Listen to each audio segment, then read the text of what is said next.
and coil. National Security Minister refuses to furnish parliamentary committee probing the leaked tape on the alleged plot to remove IGP with details of investigations undertaken by his ministry.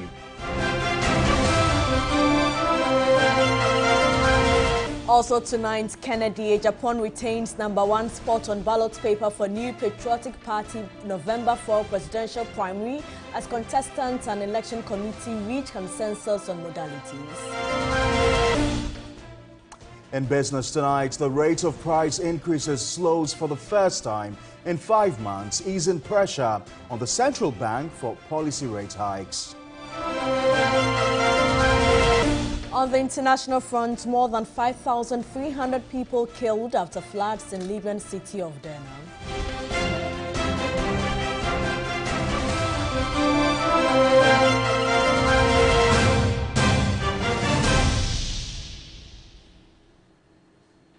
We've got details of all these stories, plus many more coming up in the next 60 minutes. Remember, we're streaming live on Facebook. We're also live on your DSTV channel 279. You can join us with your views, comments, and suggestions on any of our top stories this hour.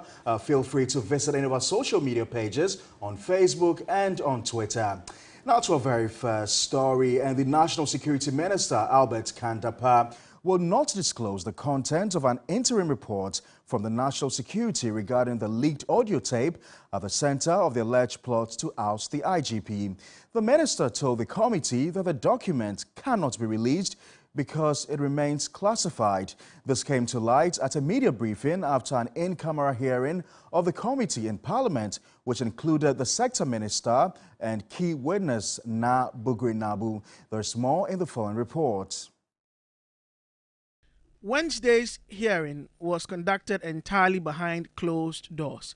The key witnesses were scheduled for re-examination due to recent developments. The National Security Minister, Albert Kandapa, and Chief Bugri Nabu provided answers to questions from committee members. The chairman of the committee, Samuel Atachia, told the media about the committee's inability to access an important national security document. The first person we called upon was the Minister for National Security, Honorable Kandapa.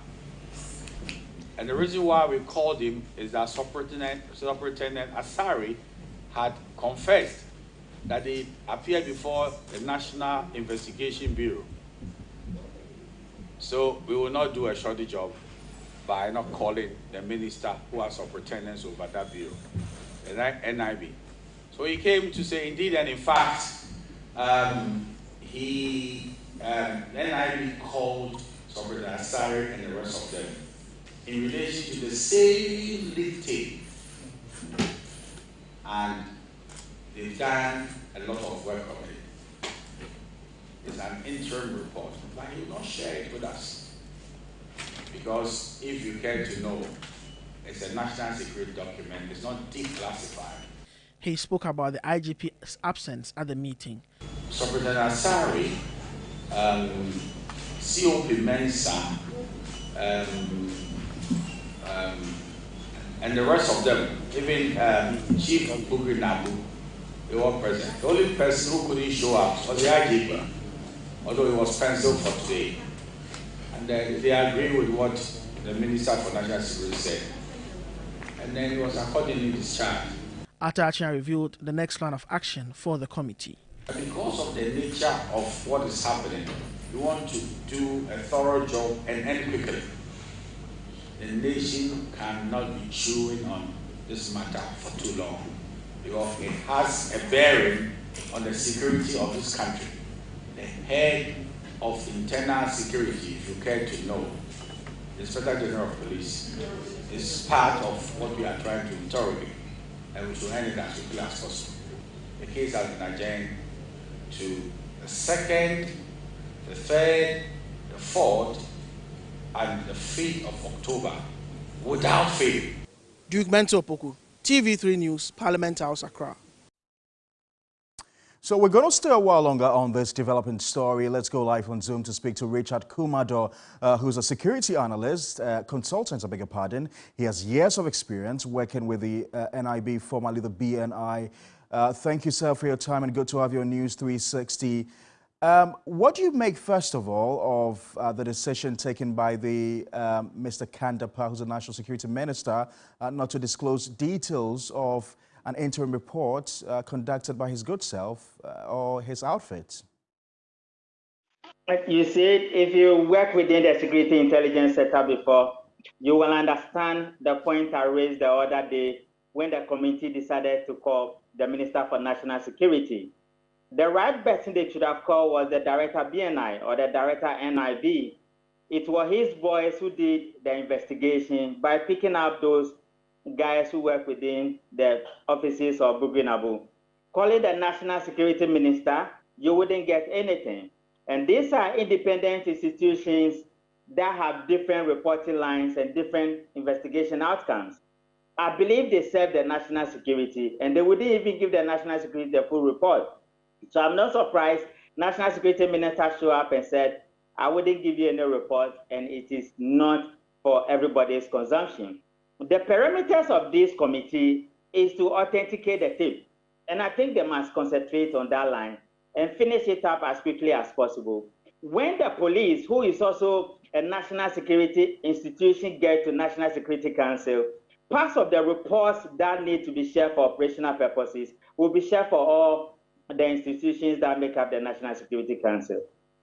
But then it would make no difference at all if the boss of the NIB was called, because the National Security Minister did not say that he did not have details of that report. He said those details were classified and for which reason he would not disclose them to the committee. And so even if the boss of the NIB came, he possibly would have said the same thing. Probably he would have given them just a few highlights without disclosing the actual details of the report. And I don't think Ministry of National Security, remember there's a ministry and there's a secretariat. I don't think even the secretariat or the Ministry of National Security have the full reports, because the BNI is a secret society and their operations are different, and they don't just disclose everything to one particular person in that regard. I was wondering who informed the committee that they should call the Minister for National Security. I think going forward, they should just concentrate and do their work and leave the rest for the other institutions to carry out what relates to their work. So what possible effect could this have on the committee's work? No, what they need to do is a simple thing. They ask them to authenticate the tape. The tape is in the domain of the public. And the day Buginabu appears there and said, I did a recording. It was done in my office. Everything on the tape is true. I gave the tape to the president. I think the committee has finished their work. What they are now doing right now is to give references to people whose names have been mentioned on the tape to hear their story. Fortunately for us, Dampare, whose many of the things that were said were against him and his person and his role as an IGP, made a public hearing yesterday. And that should end their work. They should hurry up and wrap it up and let people go back to work. Whatever it is that the BNI will want to do with the report, they have done it. And the state, who has the power to remove the IGP or to keep him there, have this report in their domain for a very long time. So you don't need a parliamentary probe to come up with any report that will have any reference on what the BNI does or what the police do in this particular case. So now we know the NIB conducted an investigation into the matter. In fact, they went ahead to invite the 3 police officers. The parliamentary select committee or the parliament is also investigating this matter. We know that the police service itself had initially instituted an interdiction against these 3 officers. Aren't we likely to have an overlap of investigations? The committee aired a little bit, and I think that is what has thrown up all these things into the public domain. If you remember, when the case broke out, the BNI as an independent body was taxed by the state because it was Dampare and the police who was involved. So they couldn't have to use the police. So the BNI did an investigation on behalf of the state, and they gave the report to the state. Dampare has also done his independent investigations, and he has the report to himself. Because it's a private investigation, he wouldn't disclose it to the state or to any other person. What the Speaker of Parliament has done is to give parliamentarians and the general public an overview of what has happened. And I think the committee should have stayed in that line, but they veered into some other areas that is throwing their work into the public domain and people are raising issues. In my perspective, I think they have done enough. They should just close it and let the right thing be done, regardless of whoever is an IGP or the director of BNN. We really do appreciate your time. Thank you very much, Richard Kumador, who is a security consultant. Join us here on News 360. In more news tonight, the Inspector General of Police, Dr. George Ekufu-Dampare, says the service has centralized its media communication as part of its transformation agenda. The move, he noted, follows international best practices and aims to prevent half-truths from damaging the service's image. There had been a long-standing mutual relations between the Ghana Police Service and the media. Anytime there were issues bordering crime and related matters, the media could freely seek clarification from regional public relations officers. But since Dr. George Ekufu-Dampare took over as Inspector General of Police, a new directive was given where every information must come from the national headquarters. But the directive was criticized by media personnel who viewed it as detrimental to the free flow of information. But the IGP, in his response to the parliamentary committee probe, asserted that they were adhering to international best practices. It is something we have discussed at POMAM, agreed upon a strategy for redefining our engagement with the public in a manner that sits well with international best practice. Everybody across the country granting interviews on matters of police from a perspective that at times is not informed by the full facts. And at the end of it all, when the facts come, the organization look unpresentable. He said the move is to provide accurate information to the public and maintain the image of the police service. A police management with regional commanders meetings were held, and all the PROs were brought, and they deliberated on this. And we all saw that this is good for the organization.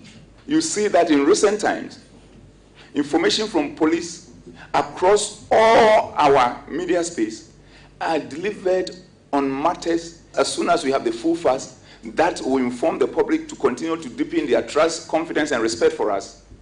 We do that irrespective of the time of the day. It is true that a centralized system of disseminating information, particularly when there are delays, could lead to speculation and misinformation. But with the IGP insisting on maintaining this form of engagement, what could be done? As far as the media is concerned, nobody, no institution, no public office holder is above criticism. So if the media find what the IGP and his men are doing now as inefficient, the media should raise the issue critically and dialogue with them to improve the system. Professor Kakari says the service could be blamed if there are challenges in getting information to the public. If the idea is to improve the situation, the question I have is when will they finish with the current assessment of the old practice, and what new system do they really want to put in place? To what extent can the media engage with the police officers who are not at headquarters? They will have to take the blame if there are more questions than answers. Until that is addressed, the media will continue to rely on centralized information. Evelyn Tinkma, TV3 News, Accra. If you just tuned in, a reminder you're watching News 360. Our major news bulletin for the day was streaming live on Facebook. We're also live on your DSTV channel 279. Let's do some politics now. And the New Patriotic Party presidential aspirant Kennedy Ejapon has picked #1 after balloting for the party's November 4 presidential primaries. The Sin Central MP also picked #1 during the Super Delegates Conference on August 26, while Vice President Dr. Mamadou Bawumia picked the second slot, while former Agriculture Minister Dr. Wuswefrie picked the third slot. Now, a former Member of Parliament for Mampong, Francis Adainimo, picked the fourth slot. The NPP is expected to hold its National Delegates Conference on November 4 to elect a flag bearer for the 2024 general elections.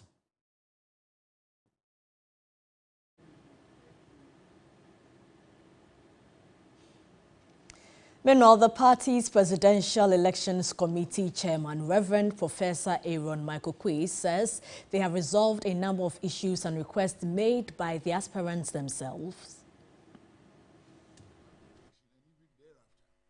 We have resolved a number of issues and requests made by the aspirants themselves. We are generally agreed that there will be nothing like camping of persons so that people will come freely and vote freely on this occasion. And we are going to meet the police together with the EC officials so that everybody sings from the same hymn book on that day. No officials, regional party people, etc., can have any influence on that day. You go to your own constituency and vote, and then you are done. You will not have accreditation to enter any other area, so that there will be no allegations of some people being at certain places and influencing voters and so on and so forth. So that at the end of the day, it's clear and clean. We know there had been a lot of problems about proxies. People sometimes come and no one really can tell until the last minute. It's going to be resolved within a whole month before the election. In fact, we are streamlining and tightening the rules in such a way that at the end of the day, the NPP will win, not any particular person. Honorable Kennedy Nyapon takes number 1. The Vice President takes number 2. Honorable Dr. Akuto takes number 3. And Honorable Adanyemo takes number 4. That is the final placement by way of the ballots, and this is how it's going to be. And after the balloting, Kennedy Japan charged delegates not to be swayed by money and intimidation. Well, it's clear indication that I'm what God has chosen to lead MPP. If you believe in the Bible, you know, everywhere you go, Kennedy Japan is number 1. It's a clear indication that I should be given a chance to lead this country. So I'm pleading with delegates that the signs are clearly on the wall that if you vote for Kennedy Japan, you definitely lead this country and break the 8. My expectation is to win because I'm a grassroots man. I have been fighting for the ordinary people ever since. So I know for sure, no matter the amount of money they're going to pay and the intimidation, they'll use their conscience and vote for their man because they don't think of today, but they think of tomorrow. So I have confidence in the delegates that no matter the amount they give them, they have the brains to choose the best candidate, a man who actually understands the plight of the polling station executives or the ordinary people in this country. So I have confidence that come November 4th, with all the intimidation and whatever, the delegates are going to speak. It's up to all of us, the contestants and their supporters, to abide by what has been put in place by the Elections Committee. So I'm satisfied with it, but individuals as we are, you know, some may choose not to go by the rules and take the law into their own hands. That is the challenge we have now. But I'm advising all those who want to take the law into their own hands is that we need unity in the party. Away from the NPP, the Judicial Service Staff Association of Ghana, JUSAG, is requesting adequate security and risk allowance for its members following recent attacks at the Tamale District Courts. The association has said that its members have a crucial role to play in nurturing and protecting the justice system. On August 28, community members stormed the Tamale District Court over an alleged drug peddler shielding, causing gunshots and injuries to at least 3 people. President of the Judicial Service Staff Association of Ghana, Samuel Apoteotu, at the 2023 Judicial Service Staff Deba and Open Forum in Cape Coast, noted that the Tamale incident is a wake-up call for members. As we do this and more, let us enhance security in our courts to protect and safeguard staff, judges, and magistrates in our clients. The recent incident of attack at the Tamale District Court is a wake-up call on the service to relook at our security protocols. It also sends a signal that all employees of the service are at risk. And with this inherent risk, provision of risk allowance should not be seen as too much for staff. The Chief Justice, Getri Tokonu, urged staff, particularly court bailiffs, to refrain from demanding money from those they serve in court processes. I want you to go away with this, that the Chief Justice said, I am a servant. She herself, she's a servant. And all of us, we are servants. We are here to serve the people of Ghana. I don't want you to ever forget that. So bailiffs, you cannot be demanding money from people before you set off to serve their processes, because that was not the condition of service that you were given. If you don't like the job because we won't allow you to be demanding money, you can give me my job back. 7 retired staff were rewarded. Right, it's the Watcher News 360, our major news bulletin for the day. Let's go to the markets now, where traders in Accra say they will join their counterparts in Kumasi to close their shops over harassment by customs officers. They are willing to pay taxes, but fear the harassment by GRA tax officers will lead to the collapse of their businesses. My colleague George Quenin has more. Traders over the years have complained about the high cost of doing business in the country and also the lack of a conducive environment for their businesses to thrive.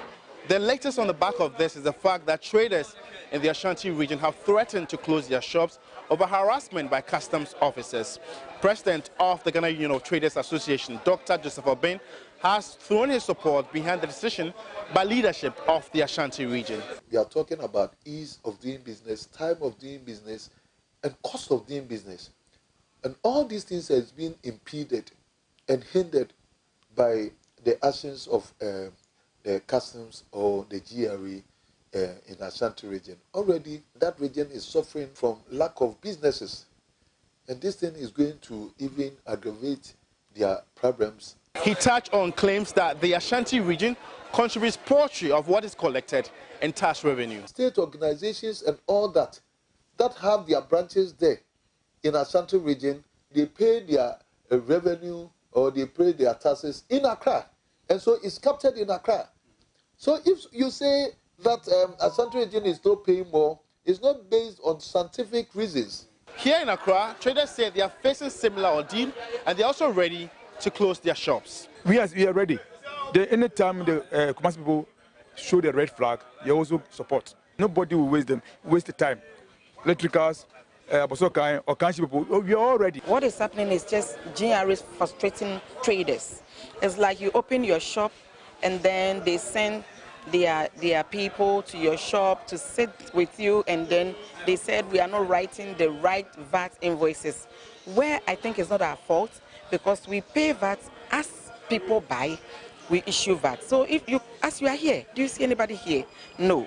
So how can I issue VAT invoice? In most cases, they just bump on you and then they try to maybe go through your books without any prior notice. I mean, we think it's very, very bad.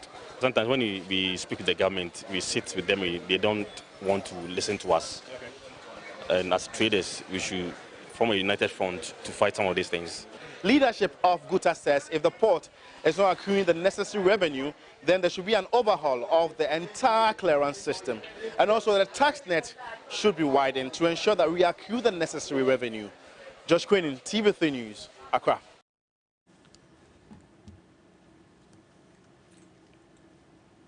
In more news tonight, as one of the world's leading cocoa producers, Ghana grapples with the delicate balance of setting fair prices for cocoa farmers while also ensuring the stability of its cocoa sector.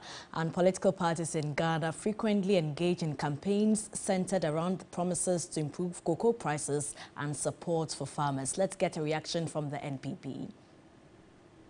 We're here because the NDC is either intentionally, because they have been in government before, so I won't say they don't know. They know. But intentionally, for mischief purposes, confusing spot price with forward price that we have achieved. They are not the same. And so this is what the drama the NDC want to create in Ahafo. And we want to plead with you that the facts are clear. Those who care about Ghanaian farmers is clear. This government, this MPP government, led by Nana Addo Dankwa Akufo-Addo, thought about Ghanaians and generated that additional income for them, a free $400 living income differential.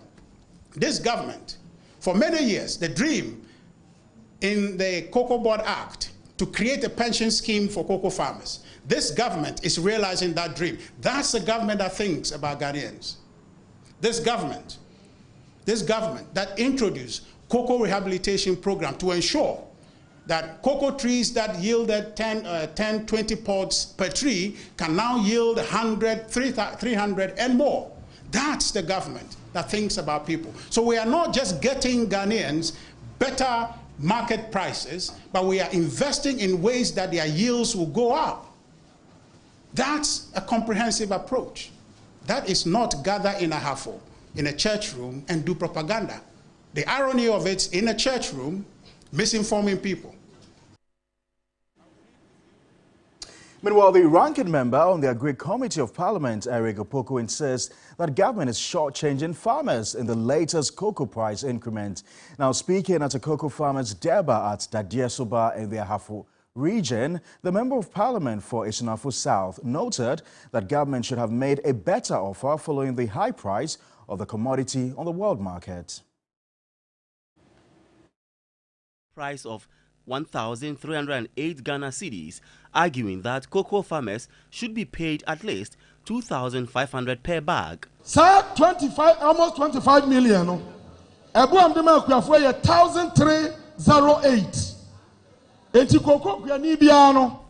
What they gave to you, the farmers, was 1,308.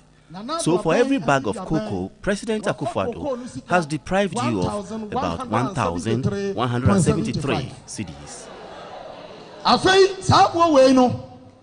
Now the quality cocoa with premium was also not added.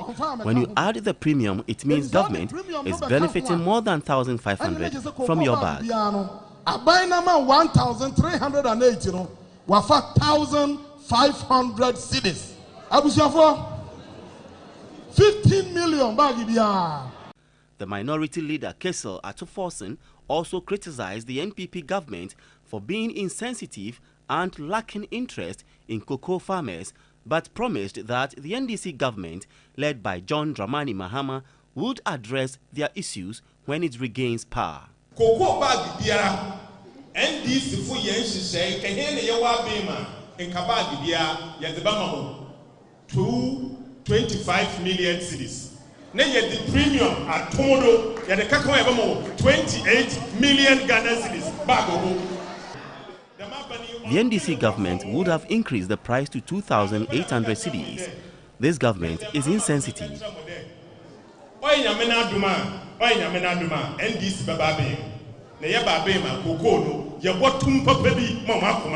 The next NDC government will increase the bag of cocoa for you.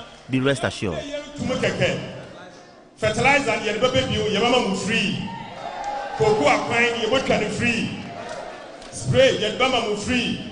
The Mumba Boko school saka home. I did you a safate you a day Yabaya Usanda Ghana in Ghana. Ghana by Ghana of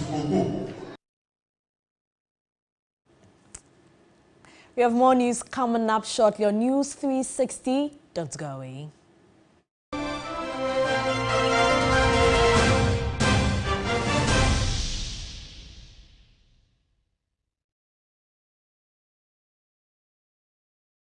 Ladies and gentlemen, we're going to demonstrate to you the superior properties of Flamingo paint as compared to other paint brands on the market. We take equal quantities of Flamingo paint and this ordinary paint. We then dilute them with water. And now, let the test begin. The gentleman on the left is going to apply the ordinary paint, and the gentleman on my right will use the Flamingo superior paint. As you can clearly see, Flamingo has the obvious better hiding. Furthermore, Flamingo has painted a much larger area. You know, one bucket of Flamingo paint is equal to several buckets of any other paint brand on the market. Flamingo paint, is made with superior formulation to give superior durability, superior hiding, superior coverage. Flamingo paint. Simply superior. Use Sukasa for the highest quality, luxurious townhouses in East Lagoon Hills. 2, 3, and 4 bedroom in a gated community starting at $40,000 in Accra, Ghana. Sukasa, building on trust.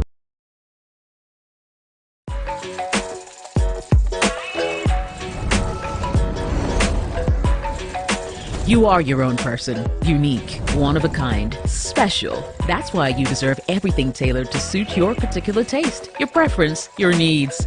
Just like MTN Just For You. You can get customized offers tailored to who you are. Dial *141# or use the MyMTN app to get to choose from a variety of offers made just for you.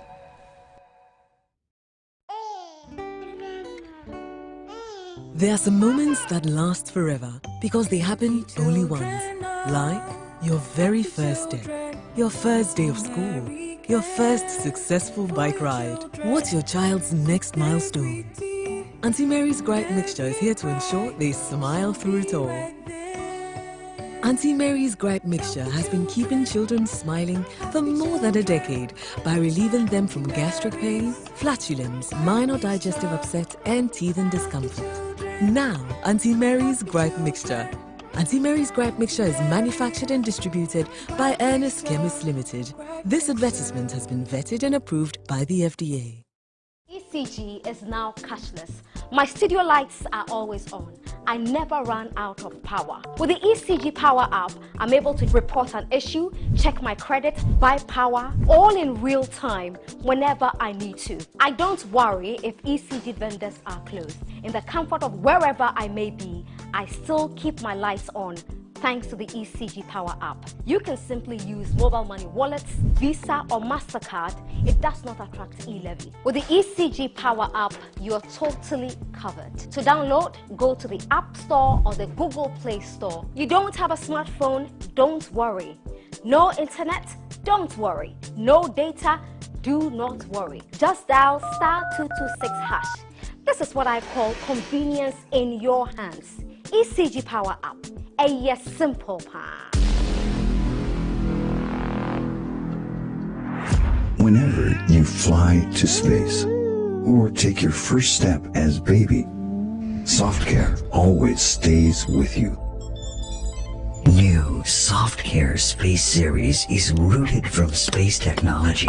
Keeps you dry and comfortable for 12 hours long. Offers you the most effective protection during your space journey. SoftCare. Protect your leap. Introducing the new Jamal washing powder with multi-enzymes that helps remove stubborn stains. It has a nice fragrance. Not harsh on my hands. Foams easily. And remove stains well. Oh, I still to be. Ma, you brought 5 big sachets of new Jamal washing powder. Yes, ma. It really removes stains. It has a nice fragrance. Yes, ma. Then add 30 sacks of Jamal washing powder to your engagement list. Hey, Jamal. Yes, ma. New Jamal washing powder for cleaner, fresher wash. Your partner for clean clothes. This advert is FDA approved. The business segment is brought to you by MTN, Pepsodent Charcoal and Pepsodent Herbal.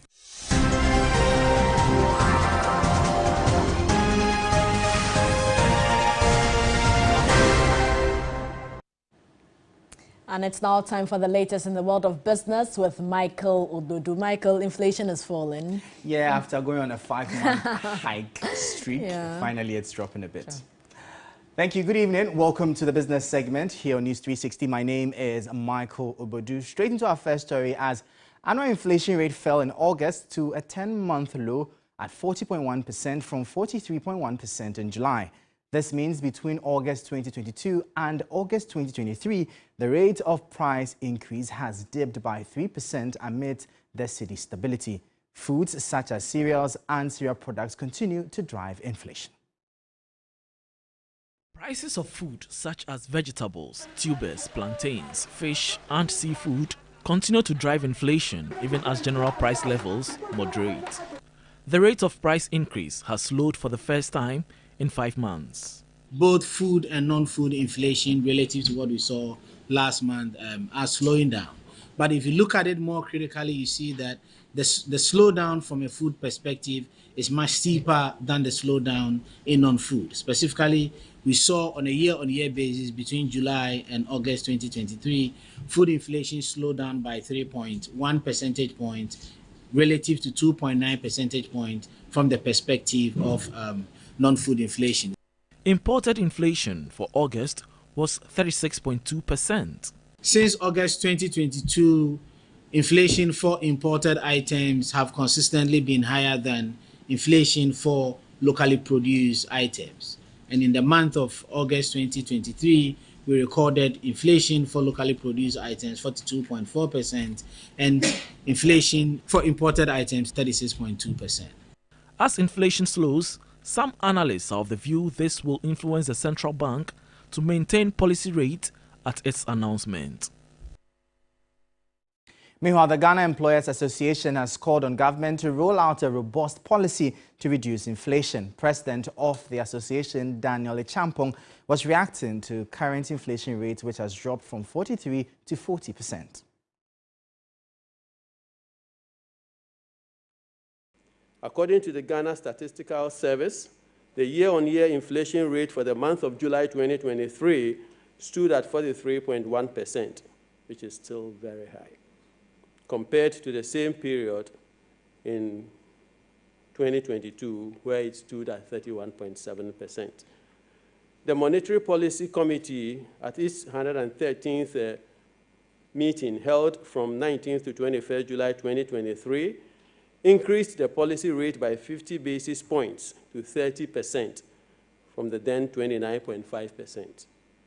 This has yet again caused an elevation in the borrowing costs, posing a major challenge to employers and businesses in the country.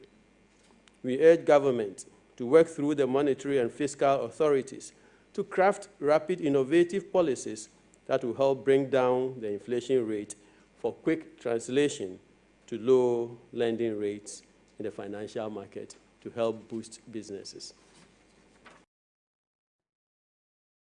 Now, government in the upcoming T-bills auction scheduled for September 15, 2023 is looking forward to a notable gross issuance of 3.76 billion cedis. This figure represents a substantial week-on-week increase of 44.5% as government seeks to roll out upcoming maturities valued at 3.51 billion cedis. The following 3 Business News Desk report has the details. Roll over the upcoming maturities as part of efforts aimed at addressing its financial obligations and maintain liquidity in the market. However, amid the amplified target size, concerns have arisen regarding potential investor demand. It is speculated that the market's response may fall short of expectations given the substantial issuance volume. As a result, GCB Capital Research suggests that the yield for the 91-day T-bills could potentially escalate to reach the 28% mark. This development underscores the delicate balance that the government must navigate in its debt management strategy, particularly in a market environment marked by varying economic forces and investor sentiment. The forthcoming T-bills auction will be closely monitored as market participants assess the outcome and its implications for the broader financial landscape. And that'll be all for the business segment here on News 360. For more business stories, our website 3news.com is there for you. My name is Michael Obodu. Thank you for watching. As always, please stay safe. Up next is sports.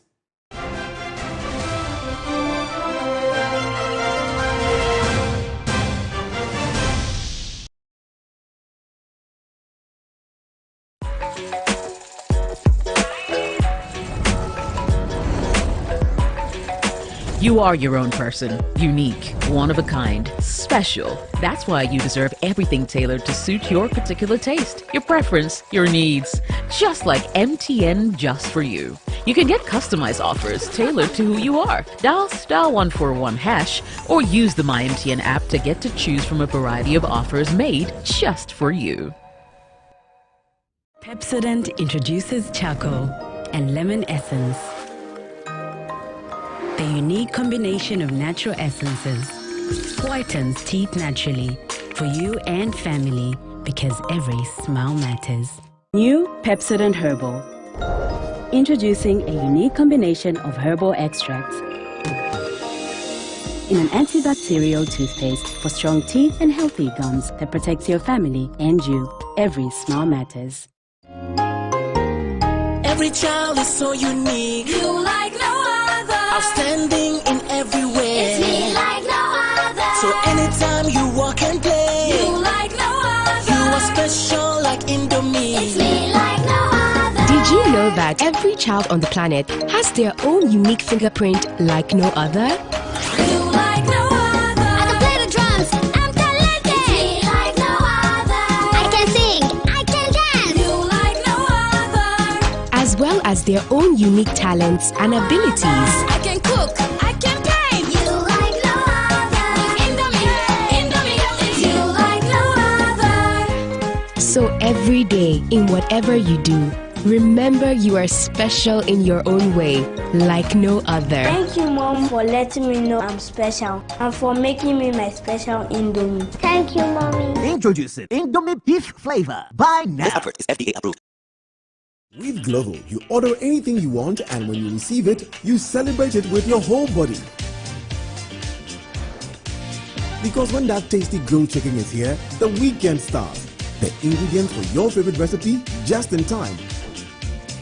And when the cake arrives, the party is on. Because receiving anything on Global deserves a dance. Download the app, order anything you want, and track it minute by minute until it arrives. Global. Order anything, we deliver in minutes. Water is life. Water gives life. Water moves through nature in a never-ending cycle. Observe the beauty of water as it flows all around us, refreshing and restoring. Gaze in wonder at the stillness and beauty of nature. There's harmony in nature everywhere around. Water revitalizes the body and keeps you going strong. Water is life. Water gives life. Drink Awake Purified Drinking Water, one for life. So relax and unwind, and in the calmness of nature, find the rest you desire.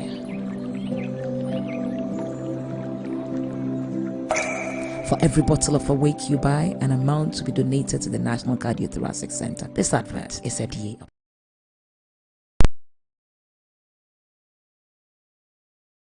Sports segment is brought to you by Bell Pack Tissues.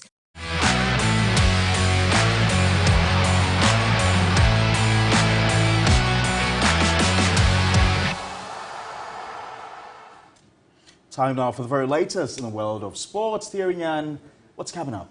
Well, we have a story from Obuasi about Ashanti Gold. Remember, they were demoted, if you remember. Yes. And we are looking at, them and then the Africa Games as well. Take it over. All right. So in the past year, Obuasi-based club Ashanti Gold were demoted to the Division 2 League and subsequently suspended from participating in any GFA activity indefinitely.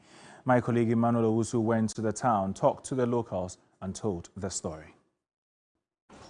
On 16th May 2022, Obuasi Ashanti Gold FC was demoted to the second division by the Ghana Football Association after being found guilty of match manipulation in the 2020-2021 Ghana Premier League. The club's demotion to the lower tier has not only significantly reduced the interest of football in the community, but has heavily impacted the economy of Obuasi. Businesses around the Lankley Stadium have experienced a sharp decline, with some shops closed down. Na Ash Gold The suspension of Ashanti Gold has really affected me.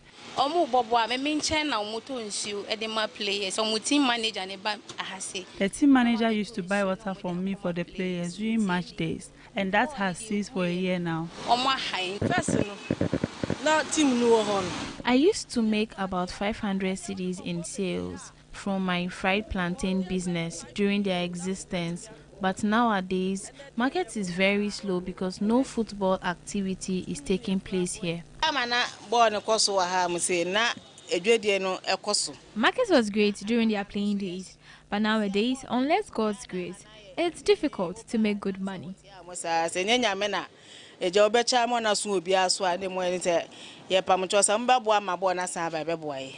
Transport operators and some artisans have also been greatly hit by this. How are they about to say? If it's a four way, who are Hakwana Sibia, you want to stadium? Be a quality with my coat on my scam on the accord. But we want to say, be a bit in the car crabber. Say, oh, me come here, boy, into me car crash. I am ready to tomorrow.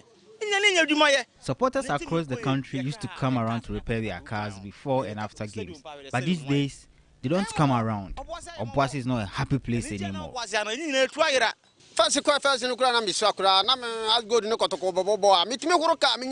We used to wash cars during Ash Gold and Kotoko games in the past, even without going to the stadium. But the suspension has destroyed everything, so we are appealing to the GFA to temper justice with mercy.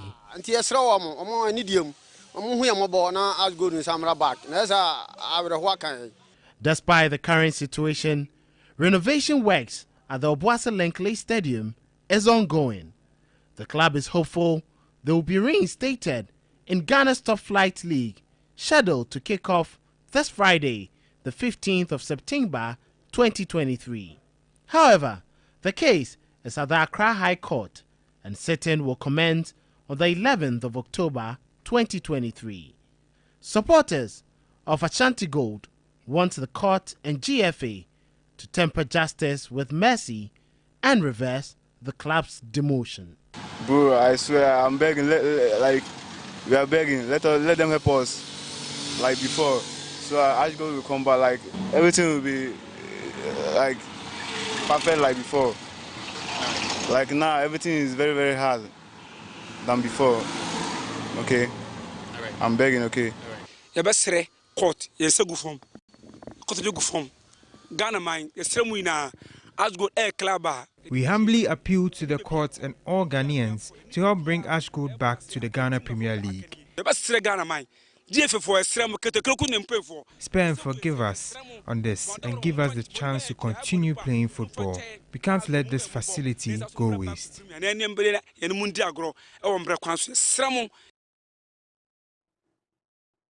Now, in an effort to foster media inclusion, the local organizing committee paid a courtesy call on 3 sports earlier this week as the 2023 Africa Games approaches. There is more in this report. With about 7 months left to the 2023 African Games, the local organizing committee paid a courtesy call to 3 sports to give updates on preparations for the event. The COO of the committee, Dr. Wusu Ansah, revealed that they expect the venues to be ready by the end of the year for a test run. To have a successful game. We want to assure you that all facilities are being put in place, and by December this year, everything will be in place for a test run, so that come 8th March 2024, the opening ceremony will take place. And the closing ceremony is on 23rd of March 2024, sorry. The LOC also revealed that they are taking steps to preserve the new facilities for the long term. The President of the Republic, as one of the mandates they gave to the LOC, was to transform the facilities into a university of sport for development. That means it is not going to be neglected or left to be a white elephant. It is going to be continuously used as a university for sport for development. The games are expected to begin on 8th March 2024 and end on 23rd March 2024. And on that note, we're bringing an end to the sports here on News 360 with me, Thierry Nyan. Entertainment is next.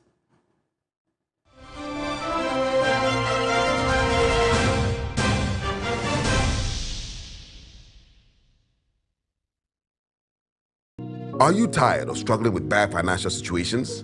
At Quick Credit, we understand the difficulties that come with transitioning to a better one. That's why we're here to simplify the process for you. With loan facilities from 1,500 cedis upwards, all you have to do is call and we will take care of the rest. All you need is your national ID. No savings, no collateral, no susu, no deposits, and no account opening required. Quick Credit has you covered. Whether you're expanding a business, starting a new one, facing an emergency like school fees or funeral expenses, or even just in need of a salary loan. What are you waiting for? Call Quick Credit today. 0302 200 390 or 059 692 0833. We do not give loans via the internet. Quick Credit is regulated and licensed by the Bank of Ghana. Terms and conditions apply. Quick Credit. Lending made simple.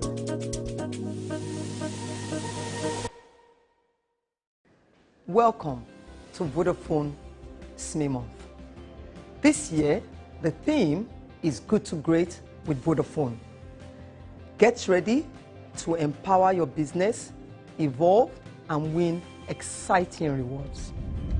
Connect with us on all social media platforms for valuable and insightful business tips that can help you move your business to new heights. We have exciting and valuable rewards for all our loyal customers, including free radio ads and digital ads. And to all our merchants out there, remember you are not left out. Keep on accepting Vodafone Cash and we have lots of surprises for you. Now, the Vodafone Foundation is partnering like-minded organizations to empower women in the Tamale district through digital and financial literacy programs.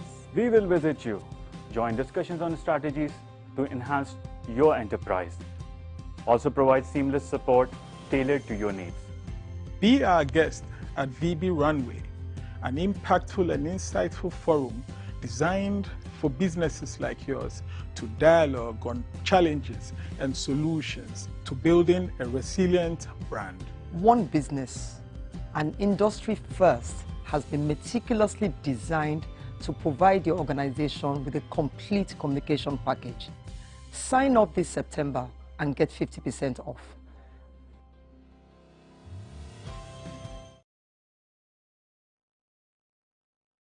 Entertainment news segment is brought to you by Awake Purified Drinking Water. GTP, still timeless. Vodafone, further together. And powered by 3 Entertainment.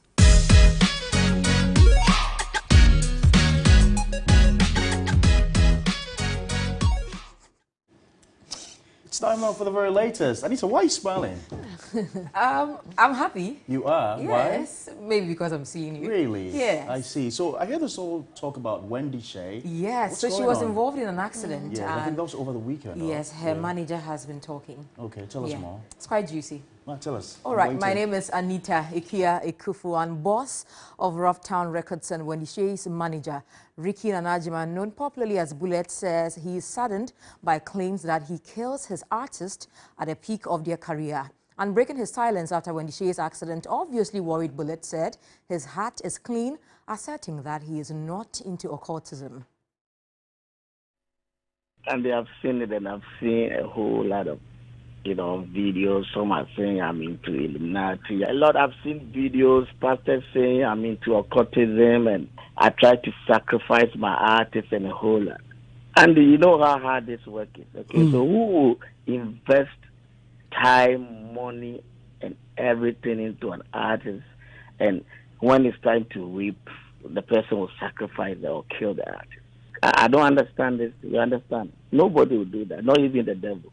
Of course, if I were in their shoes, I'm going to think the same way. Because, why should this thing happen? I'm just praying to God, whatever that it is. I know I've not been to any juju, man. As I said, I'm not into anything apart. I only know Jesus Christ. Bullet feels strongly that the accident that claimed the life of his former artist, Ebony Reigns, and Wendy Shea's recent accident is a spiritual attack to disgrace him. he intends to pray and seek God's face to avert such occurrences from happening in the future. I'm trying to pray to find out like what is really happening. My heart is clean, my hands are clean between me and God. I've never been to any juju place. I'm not into any occultism. I'm not into anything. I know it's attacks on me spiritually or whatever, so that I can be disgraced or whatever. I'm taking this thing serious. Trust me, I'm taking it serious. If it keeps repeating, or like, you understand? Imagine when they have died. Where will I be by now? Omega say, hey, I can't do not difficult, and I said, whatever. You understand? Like, I'm worried. Trust me, like, I'm worried. And the things that I hear is so sad. The things that, and why is this thing happening? And away from that, Ghanaian filmmaker and road safety advocate Samuel White has urged motorists to stay committed to the tenets of road safety, stop overspeeding, and avoid unnecessary overtaking to ensure human lives are protected at all times. The movie producer spoke to 3 Entertainment after calling on the chief imam to seek his blessings for the road safety campaign. You could be the breadwinner. A lot of lives might be depending on you. So please, being it pedestrian, being it driver, please, let's always ensure safety on our roads. The young filmmaker in August 2023 launched a campaign to help deal with the road accident menace, aimed at educating road users, especially motorists, to respect and adhere to road regulations. The campaign has seen the young producer and his team visit major bus terminals with their awareness messages. Accompanied by some Kumawood actors, Samuel White called on the chief imam to seek his blessings for the project. Sheikh Dr. Usman Nuhu Shaributu lauded the initiative and expressed the wish of having every road user enjoy a long life free of ill health or any deficiency suffered as a result of road accident. Allah is compassionate on us. So therefore he said we should not get ourselves into destructive things. Therefore your foundation is built on a sound foundation. Nothing we can do except that we pray to God, for God to really continue to help you. It remains the desire of the passionate filmmaker and road safety ambassador to see Ghana's roads safe. Always ensure safety on the road. Always look out on the road. And to the government, the Ministry of Road, please, let's equally play our role. Kumawood actors Sun Sum and Don Little also advise motorists to be cautious on the road. Road safety, drivers. Overtaking is too much. Don't drink and drive. It's not good. Please protect yourself. I advise to drivers on a road that they should be careful and they should not drink and drive. That's definitely some good advice coming in from Don Little. But my name is Anita Ikia Ekufu. Have a good evening. More than 5,300 people have died after floods in the Libyan city of Derna. A local minister said the sea is constantly dumping dozens of bodies. The floods burst 2 dams in the eastern coastal city and swept away homes. Officials have put the number of missing at 10,000. The UN aid agency OCHA said the figure was at least 5,000. The UN Migration Agency, the International Organization for Migration, said at least 30,000 people have been displaced in Derna. Libya is divided between 2 rival governments, with one operating from Tripoli and another one in the east.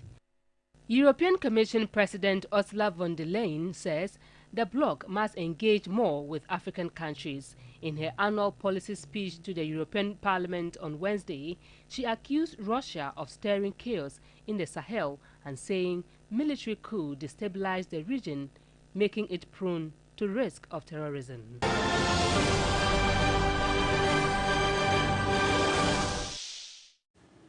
Well, that's how we conclude News 360. Thanks very much for watching. For more news stories, do also visit our website. It's www.3news.com. My name is Parkus Yasari.